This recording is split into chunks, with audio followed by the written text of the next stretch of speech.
स्वागत है आपका आज के हमारे इस नए पॉडकास्ट में। आज हमारे साथ हैं एक नए मेहमान। तो जानते हैं इनसे इनके एडिक्शन की कहानी कि किस तरह से ये किस प्रकार के नशे में और कैसे पड़े, और अभी तक इनकी लाइफ में क्या लॉसेस रहे हैं, किन चीज़ों को इन्होंने फेस करा है नशे के दौरान, और अब इनकी लाइफ कहाँ पर आकर रुक गई है। तो अपने बारे में थोड़ा सा पहले अपना इंट्रो दीजिए कि आपका कौन सा नशा था, और थोड़ा सा फैमिली बैकग्राउंड वगैरह। सर, मेरा एडिक्शन जो है, मैंने लगभग लगभग हर तरीके से जितने आपके बोला जाता है कि एक दो तरीके के मोस्टली हमने लोग देखे हैं। एक होते हैं जो गीला नशा करते हैं, एक करते हैं सूखा नशा करते हैं। जी। तो मैंने सर दोनों ही चीज़ें करके देख ली है।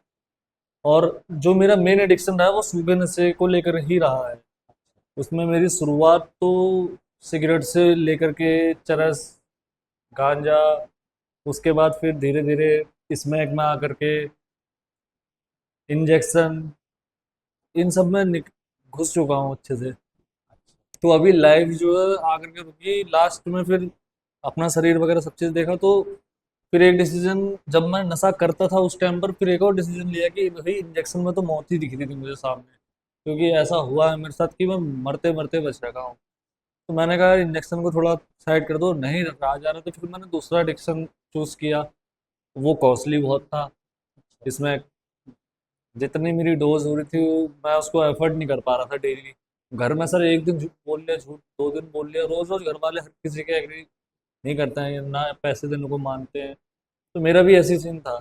फिर लास्ट में जब परेशान हो गया तो फिर एक रास्ता दिखा कि मेरे साथ के जो लड़के थे वो, कुछ लड़के यहाँ से बाहर जा चुके हैं, मतलब आउट ऑफ इंडिया गए हैं वो लोग। फिर सर आदमी के माइंड सेट पे भी होती ना, अगर मुझे पता है कि नशा मुझे यहाँ नहीं मिलना तो मैं उसको ढूंढने के लिए भी उतना प्रयास नहीं करूंगा। जहाँ मुझे पता है कि मिलना ही मिलना है तो वहाँ मैं अपनी पूरी जान निकाल लूंगा कि मुझे चाहिए नशा। जी। ये एक हमारी मेंटेलिटी बन जाती है नशेड़ी की। तो उसी को लेकर के मैंने फिर ये डिसीजन लिया कि मैं भी यहाँ से बाहर चले जाऊंगा।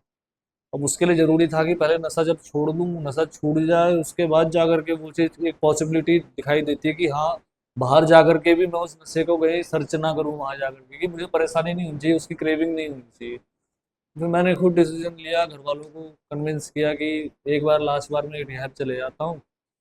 जितने दिन का मुझे लगता था कि मिनिमम टाइम देना चाहिए, पूरा मैंने घर वालों से बात करी, सेंटर वालों से बात करी, फिर खुद आ गए। अच्छा अच्छा। अच्छा, थोड़ा सा फैमिली बैकग्राउंड के बारे में बताइए अपने, कि सर, न्यूक्लियर फैमिली है, जॉइंट मेरे फैमिली। हाँ, मेरी फैमिली में मैं हूँ, मेरे पापा हैं, मम्मी है, एक छोटी बहन है। अब पापा जो है मेरे, वो है इंसेमिनेशन का काम करते हैं इन फील्ड ऑफ वेटनरी, कृत्रिम गर्भाधान जिसे बोला जाता है। जी। तो मेरे पापा जानवरों के डॉक्टर हैं, और मम्मी मेरी हाउसवाइफ है। सिस्टर मेरी अभी पढ़ाई कर रही है, वो कंपटीशन वगैरह की तैयारी चल रही है उसकी। और आपकी एजुकेशन वगैरह क्या रहेगी? सर, मेरी एजुकेशन, मैंने ट्वेल्थ किया, ट्वेल्थ के बाद मैं मैंने कोई ग्रेजुएशन वगैरह नहीं करी। उसके बाद फिर मेरा इंटरेस्ट दूसरे फील्ड में था, तो मैंने बार टेंडिंग का कोर्स किया। जी। और वहीं से फिर चलते चलते फिर मेरे को स्कोप दिखा कि होटल इंडस्ट्री में मुझे जो मेरा इंटरेस्ट बैठ रहा था, उस हिसाब से मैंने फिर होटल मैनेजमेंट किया। जी। जी। तो बेसिकली दो मेरे पे डिग्रीज हैं, एक डिप्लोमा, एक डिग्री। अच्छा। और मतलब जो आपका लोकेलिटी है वो किस टाइप की है? अर्बन एरिया है, सेमी अर्बन है, रूरल एरिया से बिलोंग कर रहे हैं सर, इस बारे में तो मैं यही बोलूँगा कि ना गांव है, आप? ना ही देहात है, मतलब एक एवरेज है। हाँ। अच्छा। आप उसे एवरेज में ले सकते हैं कि सेमी अर्बन एरिया है। सेमी अर्बन में ले सकते हैं आप उसे। जी। तो मतलब ऐसी जगहों पर जो आपका मेन एडिक्शन रहा है, उसकी अवेलेबिलिटी किस तरह की थी? सर, अवेलेबिलिटी तो हर जगह अवेलेबल रहता ही है। अच्छा। अभी मैं यहाँ से, जहाँ मैं रहता हूँ उधर की, उधर तो गढ़ है सर। कई जगह ऐसी हैं जहाँ गढ़ है कि वहाँ मिलनी ही मिलनी है, चाहे कितनी ही सख्ती हो, कितनी पाबंदी हो, वहाँ मिलनी ही मिलनी है। मगर ये नशे ही ऐसे हो गए सर, जहाँ आप सोच भी नहीं सकते उस जगह पे भी अवेलेबल होंगे। जी। क्योंकि जो लेने वाला है वो किसी भी हद तक जा सकता है लेने के लिए। और जो बेचने वाला है, उसको साफ साफ दिख रहा है कि मेरे को अच्छा खासा प्रॉफिट हो रहा है, लेने वाला मेरे घर पे आ रहा है, मेरे आगे हाथ पैर जोड़ रहा है कि भाई मैं तेरे को पैसे दे रहा हूँ, मुझे सामान दे दे। तो जो आदमी इसमें एक बार फायदा देख लेता, मैंने उसे कभी पीछे हटते हुए नहीं देखा, मरते हुए देखे गोली खा करके जो बेचते हैं, अगर उनका काम कभी बंद हो रहा है तो अवेलेबिलिटी हर जगह ही है। अच्छा, तो इतने सारे जो आपने अभी एडिक्शंस के नाम बताए, इसमें सबसे पहले आप किस चीज़ से रूबरू हुए थे और कब सर, हुए थे? आप सिगरेट को क्या लेते हो, एडिक्शन में लेते हो? एडिक्शन अगर वो आप डिपेंडेंसी आपकी डेवलप हो रही है तो वो एडिक्शन है। डिपेंडेंसी तो आ ही जाती सर। आदमी उसके बिना भी तो चिड़चिड़ापन महसूस करता है, हम्म, फ्रस्ट्रेशन महसूस करता है उसमें भी, मगर ये है कि शुरुआत वहीं से हुई थी। अब कई लोग ऐसे होते हैं कि जो बुढ़ापा निकाल लेते हैं, सिर्फ उसी में रहते हैं, उससे आगे नहीं जाते हैं। उस समय उम्र आपकी क्या रही थी? 14 साल 15 साल। 14 साल। अच्छा, बिगनिंग वहीं से हुई तो कहाँ से सीखा, दोस्तों थी, से? स्कूल टाइम में अच्छा, दोस्तों के साथ चले गए कभी पीने। ठीक है, फिर उसके उसके बाद? बाद फिर ट्यूशन की टाइमिंग स्कूल से। हम्म, पेरेंट्स का ऐसा होता है ना कि अगर घर वाले आप पे भरोसा कर रहे हैं तो बहुत कम बच्चे ऐसे होते हैं जो भरोसे का मतलब सही दिशा में लेकर के जाते हैं, और जी। मेरे जैसे जो होते हैं वो, हमने तो वही फायदा ही उठाया। हमारा ऐसा था कि पढ़ाई में हमें कभी ऐसा लगा नहीं कि हमें ट्यूशन की जरूरत है, तो हमने बंक मारने शुरू कर दिए ट्यूशन के टाइम। अच्छा। बंक मारने शुरू कर दिए, वहीं से मेरी दोस्ती जो थी वो अपने से सीनियर्स से हो गई, हम्म, उनके साथ उठना बैठना शुरू हो गया। और जब उनके साथ उठना बैठना शुरू हो गया तो मुझे इंटरेस्ट आने लगा कि भाई मैं ये सोचता था उस टाइम पे, मेरी साइकोलॉजी ऐसी थी, मेरी सोच ऐसी थी कि मैं सोचता था अगर कल के दिन मेरी कहीं लड़ाई होगी या कुछ भी मैटर ऐसा हो गया तो मेरा सपोर्ट करने के लिए ये लोग आएंगे। उस टाइम बचपन में मेरी इस तरीके की सोच थी, तो उनको खुश करने के लिए अच्छा। वो कहते थे मुझसे कि हमें दारू पीनी है, हम्म, मैं पैसे देता था, मैं मंगाता था। अब जब वो पी रहे हैं तो उनके साथ फिर एक पैक वो मेरे लिए भी बना देते थे। मैंने उस टाइम पे खाली शौक शौक में कि चलो इनके साथ पी लेता हूँ, ये खुश हो जाएंगे करके मैंने इस चक्कर में पी। स्कूल टाइम की बात है ये? हाँ, उस टाइम पे मैं नशे से कोई, मेरे को पता ही नहीं था नशा होता क्या है। अच्छा। सिगरेट वगैरह तो आम थी, मगर जो उससे ऊपर के जो नशे थे, फिर दारू से मेरी शुरुआत हुई। दारू मैंने पीनी शुरू करी तो कुछ टाइम तक तो एक लिमिट तक ही पीते थे, फिर कुछ टाइम ऐसा आया कि उसमें भी थोड़ा सा बढ़ने लगा, तो घर में पता चलने लग गया। अच्छा। अब जब घर में फंस गए, एक बार फंस गए तो पहले तो घर वालों ने विश्वास ही नहीं किया। जब पापा बिलीव नहीं कर रहे थे, जब उन्हें बिलीव मतलब उन्हें दिख गया कि स्मेल आ रही है, पूरे घर में स्मेल फैल गई, तो उनने मुझे डांटा। तो मेरे को ये लगा कि यार ये नशा करके तो घर में फंस जाऊंगा, घर में कलेश हो रहा है, सीन शॉट खराब हो जा रहा, तो मैंने छोड़ो इसे। मेरे साथ के जो लड़के थे फिर दूसरे, मेरी संगति ऐसों के साथ थी कि उन्होंने बोला कि अब चरस पी के देख, इससे स्मेल नहीं आती मुझसे। अच्छा। तो मैंने कहा चलो ठीक है।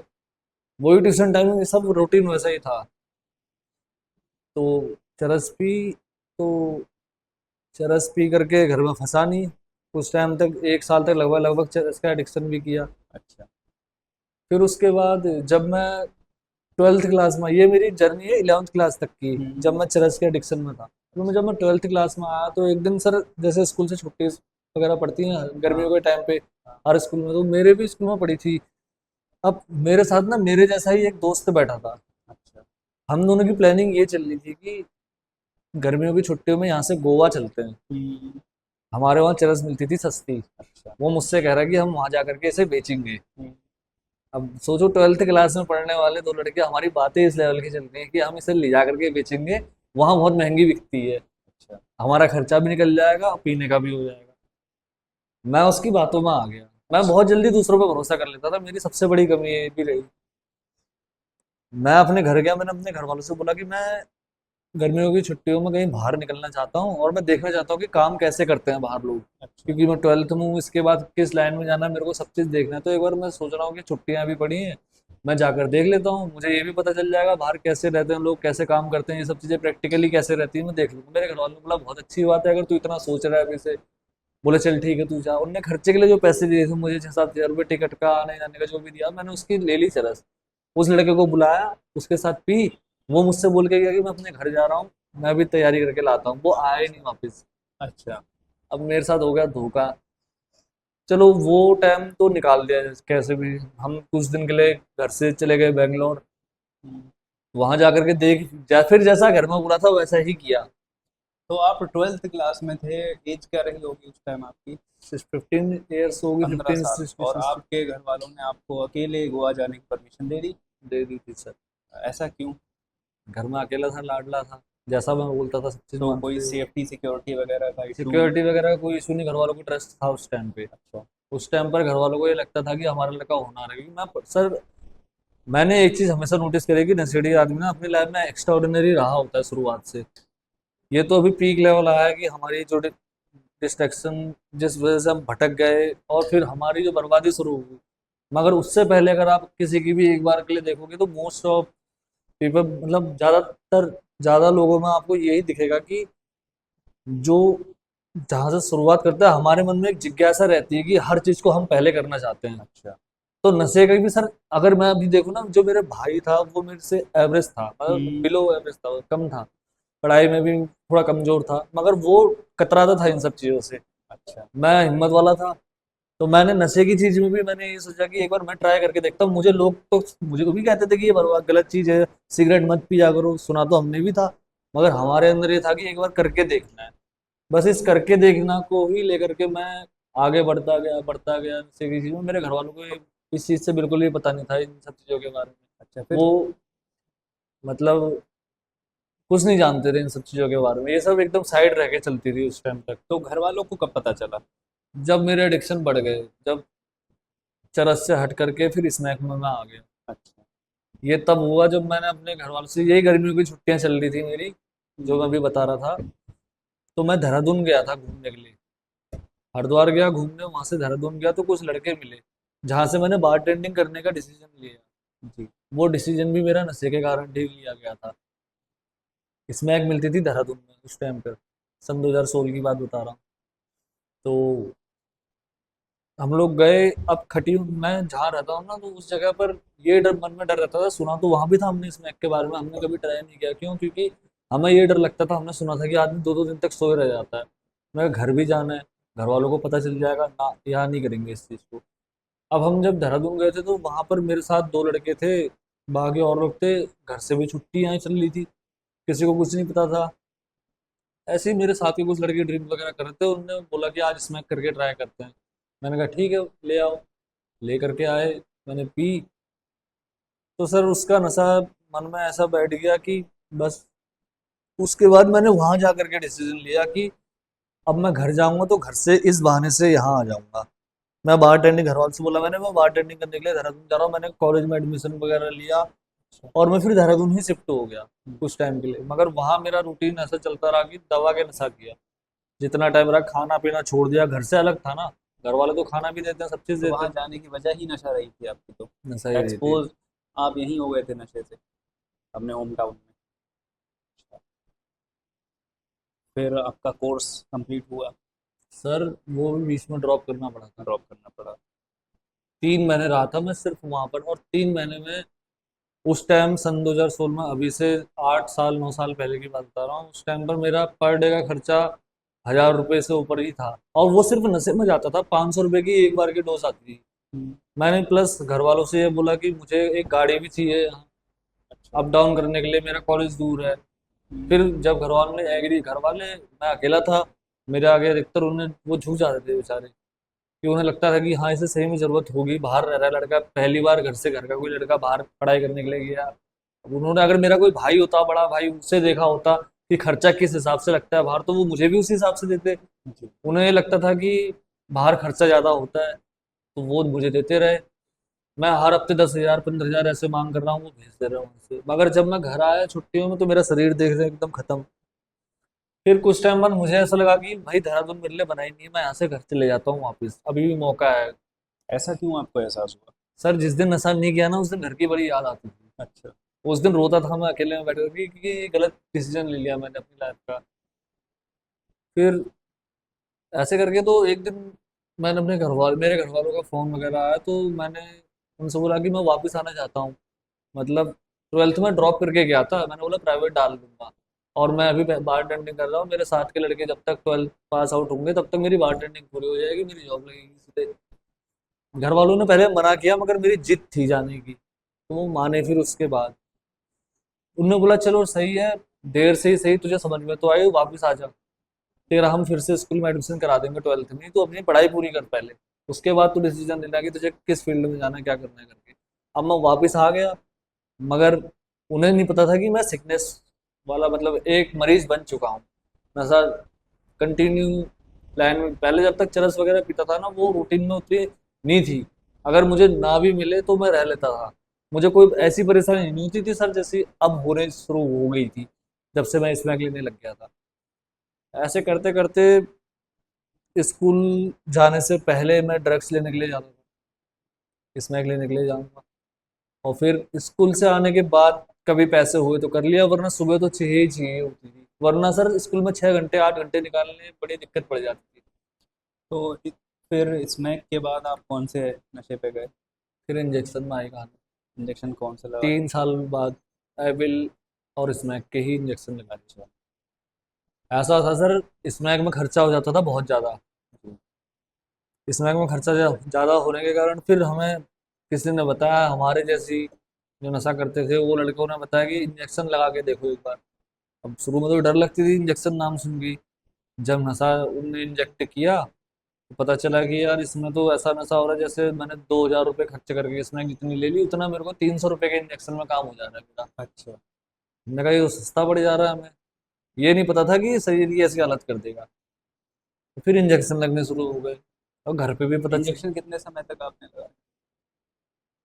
सर सन 2018, वो छोड़ो, उस टाइम पे एक बार के लिए छूट भी गए थे, 1 साल गैप रहा, सन 2020 से लेकर के सन 2024 तक। 4 साल।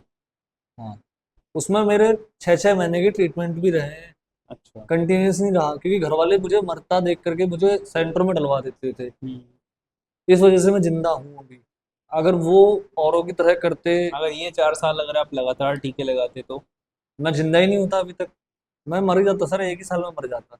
सन 2020 में अगर मुझे सबसे पहली बार सेंटर नहीं डाला होता, चाहे वो मेरे घर वालों ने मुझे कैसा भी सेंटर डाला, उस टाइम पर टॉर्चर वाले सेंटर हुआ करते थे, उनमें से ये काउंटिंग थी उस सेंटर की, मगर मैं मानता हूँ कि उस टाइम पर मैं ये सब नहीं सोच पाया था, मगर अब मैं सोचता हूँ कि अगर मैं अभी यहाँ बैठ करके ये सब अगर बोल ले रहा हूँ तो मेरे घर वाले ही हैं इसके पीछे, उनने उस टाइम पर मुझे बचा लिया, और हर बार सर वो सपोर्ट करते ही आए हैं, जब भी उन्हें लगता है कि इसकी स्थिति ज़्यादा खराब हो रही है, ये आप से बाहर जा रहा है या कंट्रोल से बाहर हो गया, तो वो तुरंत साइड डाल देते हैं, कुछ टाइम के लिए हाइड कर देंगे, 6 महीने 8 महीने मैं सेंटरों में रहना था, फिर वहां से घर जाता था तो फिजिकली फिट हो जाता था, फिर उसके बाद फिर से एक बार मौका मिल जाता था, मगर वही है, मेंटेलिटी ऐसी बन गई थी जैसे सेंटर आना जाना ना रूटीन में आ गया था, ये रूटीन ही खत्म करना था बस। तो कभी आपके अंदर ऐसी इच्छा नहीं उठी कि ये आना जाना बंद हो, एक दिन ये चक्र टूटे? सर ये इच्छा आती थी, मैं कह तो रहा हूँ कि वो जो, सर मैं इस चीज़ का जवाब मेरे पे है ही नहीं, सही बताऊँ, मैं खुद कंफ्यूज रहता हूँ इस चीज़ों में, अगर मेरे से कोई पूछे इन चीज़ों के बारे में तो मेरे पे कोई सटीक आंसर नहीं रहेगा उस चीज़ का। क्यों? क्योंकि पहली बात तो सर, मज़ा जो मुझे वो नशा करने में मिलता था, अगर मैं अभी भी उस चीज़ के बारे में सोचूं ना, मैं अपना दिमाग उससे डाइवर्ट ही रखता हूँ, अगर मैं बैठ करके उसके मज़े के बारे में एक बार के लिए सोच लूँ तो मैं अभी फिर से रिलैप्स हो जाऊंगा यही, अच्छा। मेरे माइंड में ये थॉट आ जाएगा कि एक बार कर लूंगा घर जा करके, और मुझे वो थॉट नहीं लाना है, मैं अब ये चीज़ जान गया हूँ। फिर वो एक बार रुकता नहीं है? नहीं रुकता सर, वही तो है, उसका कोई अंत ही नहीं है, फिर वो रुकता है जब सेंटर में जाकर के ही ठहराव लगता है, अपने उससे हमारे विलिंग एकदम खत्म हो जाती है कि नशा हमसे खुद से छूट पाएगा। तो करंटली अभी आप स्मैक का नशा कर रहे थे? हाँ, अभी इसमें चल रही थी, कितने समय से लगातार स्मैक चल रही थी? 8 9 महीने हुए थे, अभी मुझे ज़्यादा टाइम नहीं हुआ था मतलब कंटिन्यूस करते हुए, क्योंकि बीच में सेंटर का गैप रहा है, 8 महीने 9 महीने का भी सेंटर का गैप रहा था, फिर उसके बाद घर गया, फिर ये अगस्त सितंबर अक्टूबर नवंबर दिसंबर जनवरी फरवरी मार्च अप्रैल मई, आठ अभी नौ तक महीने टोटल आप कितना समय बिता चुके होंगे सेंटर? 7 दिन 14 7 21 7 हो गया सर, 3 साल 3.5 साल। 3 साल। और आपकी एज क्या है? 25 साल। 25 साल। तो कितनी बार जा चुके हैं सेंटर? 10 से 12। 10 से 12 बार। 3 साल का समय। तो अभी क्या उम्मीद आपको लग रही है आगे अपने लिए? सर अभी तो यही सोच रखा है कि यहाँ से जा करके फिलहाल बाहर निकल जाऊंगा। क्यों? क्योंकि मैं चाहता हूँ कि शायद, ये मैं सोचता हूँ ऐसा, कि यहाँ से मैं बाहर निकल जाऊँ तो हो सकता है कि कोई नई जिंदगी मेरे लिए इंतजार कर रही है वहाँ पे। मैं एक बार इससे बाहर तो निकल के देखो दलदल से, क्योंकि मैं ये जानता हूँ कि मैं यहाँ से घर जाऊंगा अगर, तो घर में रह करके इस चीज को छोड़े रखना है लंबे समय के लिए। छोड़ तो मैं दूंगा, मुझे पता है मैं अभी जाती ही नशा नहीं करूंगा, मगर कब तक, इस चीज का मेरे पे आंसर नहीं। मैंने पहले बहुत प्रैक्टिकल कर ली है इसके ऊपर, कि ना मैं यहीं रह के छोड़ूंगा, मेरी जिद थी, और उस जिद के कारण ही मैं अभी यहाँ बैठा हुआ हूँ। अगर ये जिद नहीं होती, मैं शुरू में ही इस चीज पे काम कर लेता, तो शायद जैसे मेरे साथ के और लड़के रह रहे हैं, मैं भी हो सकता है उनकी तरह ही रह रहा होता। तो मेरे मन में एक आस है कि मैं यहाँ से बाहर चले जाऊंगा तो मेरा इन्वायरमेंट चेंज हो जाएगा, वो माहौल बदल जाएगा। और सबसे मेन चीज, जिस जगह पर थिंग्स, प्लेसेस और पीपल, पीपल प्लेस थिंग्स, तीन चीजें होती है ना सर, पीपीटी बोलते, क्या बोलते, हाँ। पीपीटी, वो बहुत मैटर करती है इस चीज में। कि आप अगर उस जगह पर जा रहे हो दोबारा से जहां पर आप नशा करते हो, या फिर उन लोगों से मिल रहे हो, या उस इन्वायरमेंट में भी जा रहे हो, तो आप फिर से रिलैप्स होने के चांसेस आपके बढ़ जाते हैं, क्योंकि आप उन पुरानी बातों को याद करने लगते हैं और वो पुराना मजा आपको फिर से याद आने लगता है। जी। ये कारण रहता है रिलैप्स का सबसे, रिलैप्स जो वर्ड है, फिसलना, आदमी यहीं फिसल जाता है, ठीक है। जितना मुझे लगता है अभी तक मैंने देखा है। ठीक है, तो यहीं पे आपकी जर्नी को समाप्त करते हैं। और इतना समय आप दे चुके हैं इसको, नशे में अपना, तो जो हमारी ऑडियंस सुन रही है, देख रही है, उनके लिए अगर आप कोई मैसेज देना चाहें या कुछ सच्चाई बताना चाहें। सर असलियत तो ये है कि अगर मैं, अगर कोई मेरी बात को सीरियसली ले तो मैं उनसे यही कहना चाहूंगा, या फिर अपनी तरफ से किसी को अगर मैं राय दूंगा तो यही दूंगा कि अपने घर वालों से कभी झूठ मत बोलना। क्योंकि मैंने जितना भी टाइम काटा ना ये नशे में, मैं अपने घर वालों से झूठ ही बोलता रहा, उनको सच से छुपाता ही रहा, मतलब सच उनसे दूर रखता ही रहा। अगर मैं उनको शुरू में ही सच बताए रखता कि मेरे साथ ये प्रॉब्लम्स होती हैं, ये मेरे सिम्टम्स हैं, मैं जैसे आपको बता रहा हूँ, अगर मैं अपने घर वालों को ये बातें शुरू में बता देता ना, तो हो सकता है कि वो मेरी मदद कर देते। वो मुझसे, उनकी एज ज़्यादा है, हर चीज़ में उनका एक्सपीरियंस मुझसे ज़्यादा है, तो उनको, वो इसका भी कोई रास्ता निकाल लेते। मैंने शुरू से ही अपने घर वालों से झूठ बोला, और मैं मानता हूँ कि यही मेरी सबसे बड़ी गलती रही। अगर मैं अपना स्पॉन्सर शुरू से ही अपने घर वालों को मान करके चलता, तो आज ये नौबत नहीं आई होती। अपने घर वालों से कभी कोई भी बात नहीं छुपानी चाहिए। ठीक है, थैंक यू वेरी मच आपका, आपने इतना समय दिया।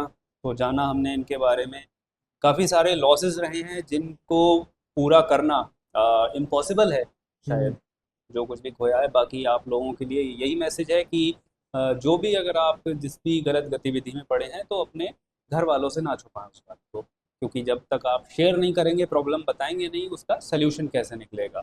और फैमिली ही फर्स्ट है हम्म। आपकी, तो सबसे पहले भरोसा अपने माँ बाप पे, अपने परिवार पे ही करना चाहिए। इसी के साथ आज की वीडियो यहीं पे समाप्त करते हैं। Thanks for watching.